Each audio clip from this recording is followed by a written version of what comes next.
Assalamualaikum warahmatullahi wabarakatuh. Waalaikumsalam warahmatullahi wabarakatuh. Sebelumnya, perkenalkan nama saya Melina. Kami mendapatkan tugas untuk mewawancarai guru inspiratif. Nah, kami uh, mendapatkan informasi bahwa di SMA Negeri 1 Pagarbaran Kabupaten Tegal. Nah, sebelumnya perkenalan dulu teman-teman kami, Bu. Yang pertama ada Umi Nur Hasanah, Sekar Pangestu Aulia, dan Pradita Fadila, dan ada Elsa Bilna Linda Ayu Ramadhani. Tapi mohon maaf karena Elsa tidak bisa dapat bergabung karena terkendala sinyal. Nah, oke, langsung saja. Sebelumnya terima kasih Ibu telah dapat meluangkan waktunya kepada kami untuk sharing-sharing sekitar pengalaman Ibu dalam mengajar. Mohon maaf Ibu, dapat memperkenalkan terlebih dahulu. Oh iya, terima kasih. Assalamualaikum warahmatullahi wabarakatuh. Waalaikumsalam warahmatullahi wabarakatuh. Ya, saya perkenalkan diri dulu. Nama saya Aprilian Iriani Apsari. Saya di sini biasa dipanggil Bu April, mengajar bahasa Inggris di SMA Negeri 1 Pagerbarang sudah sejak tahun 2009. Ya, udah lama ya Bu. Lumayan.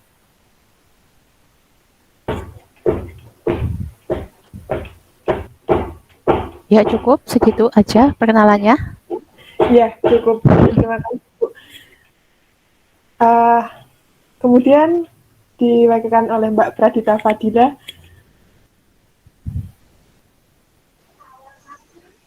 Boleh diceritakan Ibu dari awal pertama mengajar sampai sekarang perjalanan di SMA tersebut itu bagaimana? Dari awal pertama mengajar, saya di sini dulu masih beberapa kelas ya, hanya beberapa kelas. Kalau tidak salah, setiap levelnya itu hanya 5 kelas atau 4 kelas begitu. Terus semakin ke sini kan semakin nambah-nambah kelas gitu.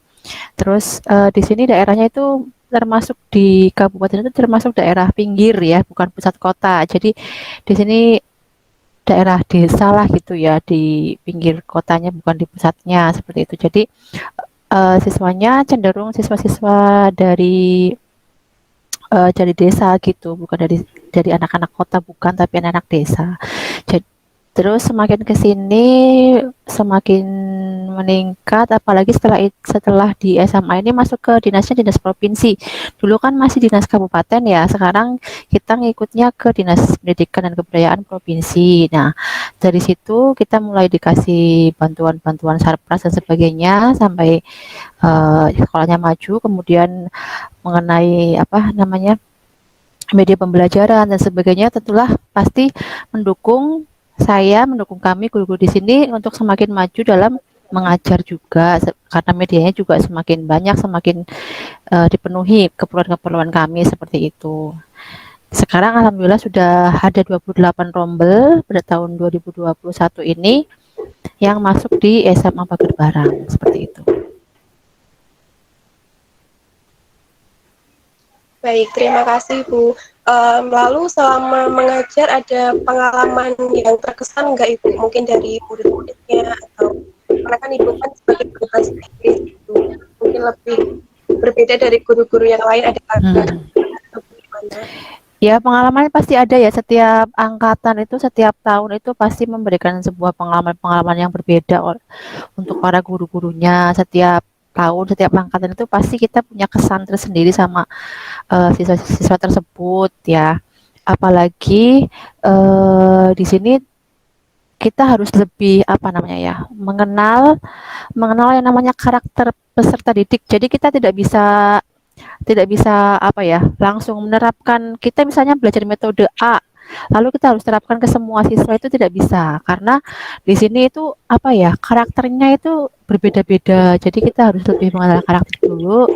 Nah, ini kira-kira anak seperti ini pasnya gimana gitu, dan nggak bisa diajak yang diajak yang apa namanya ya, langsung harus begini tidak bisa, kita harus kenal dulu karakternya dulu. Terus dulu waktu saya ke sini kan tahu ya kalau orang, kalau kalau mahasiswa baru lulus gitu kan masih levelnya masih tinggi ya, jadi masih idealis, masih ingin yang seperti ini, harus harus kelakon, harus mampu seperti ini, harus seperti ini, menerapkan RPP dengan saklek dan sebagainya.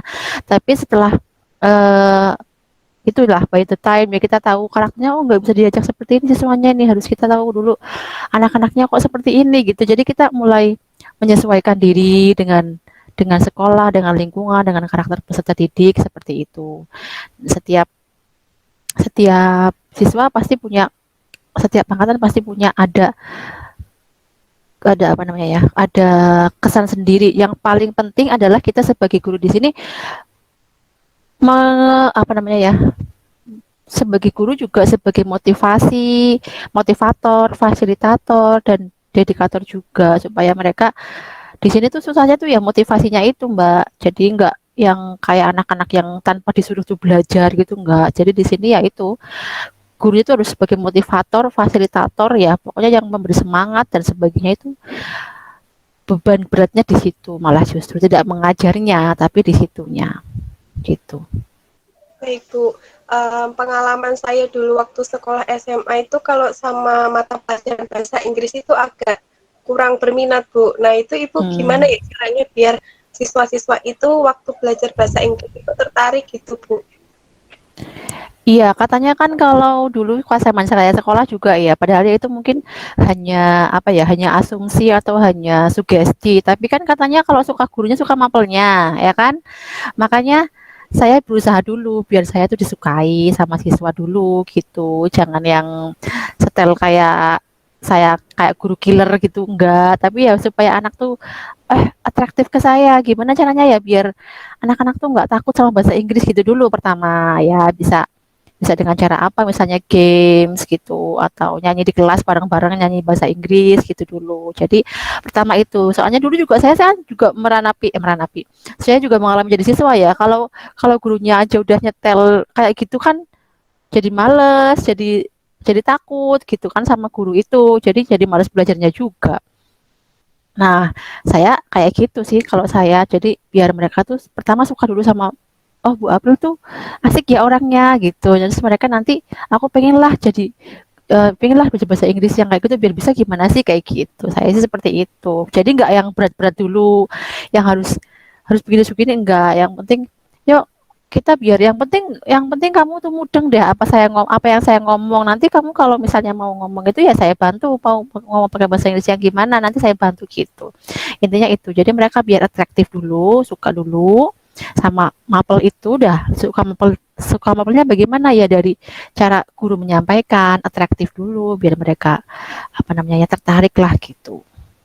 Baru kemudian mau kita programkan apa itu enak gitu. Lalu ada nggak Bu kayak semacam perlombaan gitu yang memakai bahasa Inggris di SMA 1 Pagar Barang?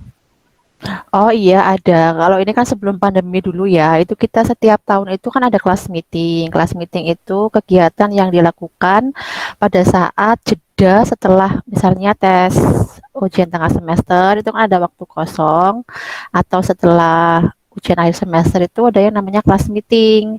Nah, di kelas meeting itu kita isi dengan kegiatan-kegiatan yang mendorong, memacu partisipasi siswa dalam hal seni, dalam hal edukasinya juga. Nah, termasuk di bahasa Inggris ini ada lomba storytelling, ada lomba karaoke lagu bahasa Inggris seperti itu.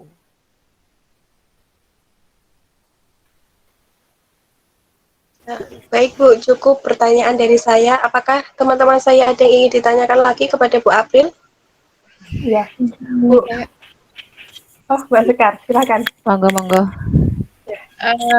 Bisa diceritakan sedikit misal pengalaman Ibu dari dulu SMA itu perjalanan untuk ke Ibu menjadi guru bahasa Inggris. Gini kayak gimana perjalanannya? Perjalanannya. Perjalanannya ya. Dari dulu SMA itu saya memang pengen jadi guru ya. Jadi bisa dibilang itu sebuah cita-cita saya dari dulu itu pengen jadi guru lah. Dulu kan waktu SMA kan ada yang namanya itu loh, apa namanya ya? Apa tuh yang dari universitas tuh namanya apa? Sosialisasi ya? Ya Ya, sosialisasi dari misal dari organisasi. STAN, dari Ya. Undip, dari mana-mana kan itu ada ya waktu SMA. Nah, itu dulu itu saya nunggu nunggu yang dari UNES atau UNY lah yang memang ada jurusan gurunya gitu maksudnya. Iya. Nah, ya itu saya waktu dari UNES itu datang kan saya langsung tertarik terus ya terus itu saya ikutnya jadi tahun 2004 ya saya dulu SMA itu ikut yang namanya programnya SPMP. SPMP itu berarti dulu banget kan namanya PMDK yang pakai nilai rapot itu loh Mbak. Oh, yang sekarang SNMPTN itu, Bu. Iya, SNPTN Oh ya ya. sekarang. Tapi Iya, kalau iya. dulu namanya SPMP. Lah SPMP itu juga nilai rapot plus juga ada ujiannya juga. Saya ke UNES dulu waktu itu sebelum ujian nasional tuh ada ujian ke UNES-nya juga gitu di situ. Terus milih apa lah. Saya kan waktu itu kan masuknya programnya IPS. Jadi ya pilihannya kan saya kalau nggak bahasa Inggris ya paling ekonomi. Terus saya ya udah tertariknya ke bahasa Inggris aja yang lebih luas gitu. Menurut saya sih seperti itu. Jadi saya waktu itu pilih ke bahasa Inggris, SPMP, daftar SPMP lewat BK itu, terus ada undangan untuk mengikuti tes di sana. Seperti itu. Iya. Berarti satu alumni alma mater. Alma mater sama ya, Bu ya? Iya, Iya, saya sama lulusnya saya 2008 dulu. 2008. Iya, 2008 udah berapa tahun yang lalu itu ya. Sudah sekarang udah nggak pernah ke sana lagi. Dan terakhir waktu adik saya wisuda itu tahun 2010. Adik saya juga lulusan dari UNES 2010 terakhir wisuda ke sana. Setelah itu udah nggak ke sana lagi. Nggak tahu kayak apa sekarang. Iya, Bu. Uh, untuk sekarang ini, Bu, apakah Ibu selain menjadi guru ada sampingan gitu, Bu? Biasanya kan ada misal apa gitu. Kalau sekarang nggak ada. Kalau sekarang mah memang benar-benar saya murni menjadi guru saja. Kalau dulu itu saya ya tapi tetap di menggeluti dunia mendidik aja dulu saya dari awal mengajar sampai dari lulus kuliah sampai sekarang sampai dulu itu sebelum punya anak ya khususnya ya itu masih ngelesi gitu sampai setiap hari itu nggak ada hari kosong lah full semua ya saya tetap di bimbel sama les privat aja. Terus setelah udah ada anak kecil jadi sudah off setelah itu. Paling kemarin ada sih satu alumni sini murid saya yang minta diajarin katanya dia mau kemarin mana ya ke Mekah lah mau jadi TKW di sana terus minta dibimbing untuk conversation-nya ya saya bantu itu aja kemarin ini udah berangkat anaknya ke Mekah. Ya, Iya. berarti lebih fokus ke guru dan keluarga ya, Bu ya? Iya, jadi Ya. kayaknya itu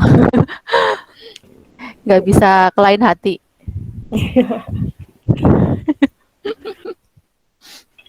Kalau buat dulu, Bu, zaman-zamannya kuliah, apakah Ya. aktif di organisasi-organisasi gitu, Bu? Saya dulu paling ikut itu. Saya ikutnya dulu itu organisasi enggak ya. Ikutnya itu apa namanya dulu kalau ekstrakurikuler paduan suara gitu namanya apa dulu ya? Sekarang dulu namanya The Soul masih enggak sekarang ya? Dulu grupnya namanya The Soul. Oh, Grup mungkin kalau paduan per suara bahasa fakultas beda ya, Bu? Inggris. Hmm? Kalau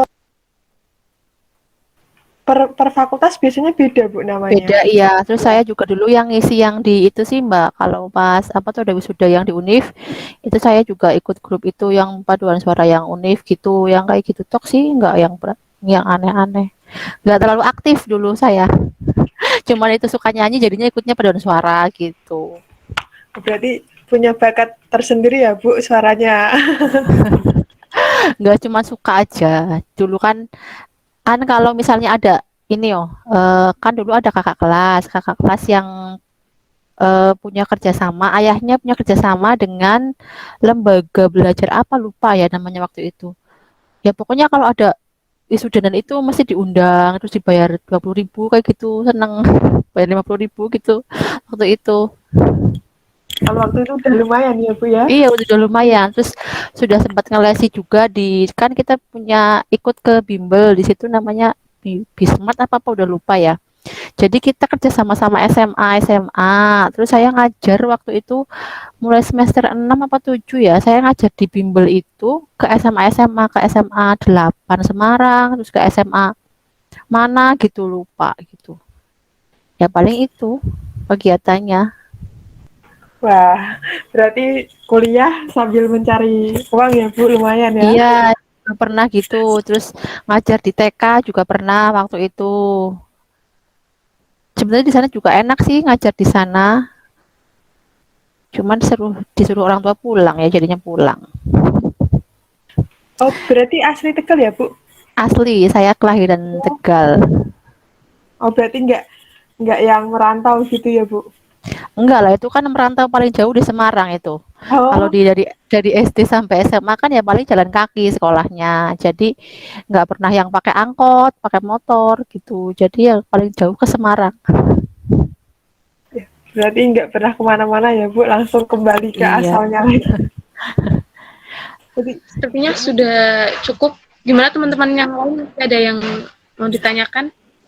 cukup, Kalau dari tadi sudah cukup. ya, udah cukup menginspirasi ya. Udah dulu sangat aktif di paduan suara ya Bu ya. Terus sekarang lebih memfokuskan untuk fokus pada profesi dan keluarga, menjadi guru yang ramah gitu Bu ya, yang disukai sama murid-muridnya.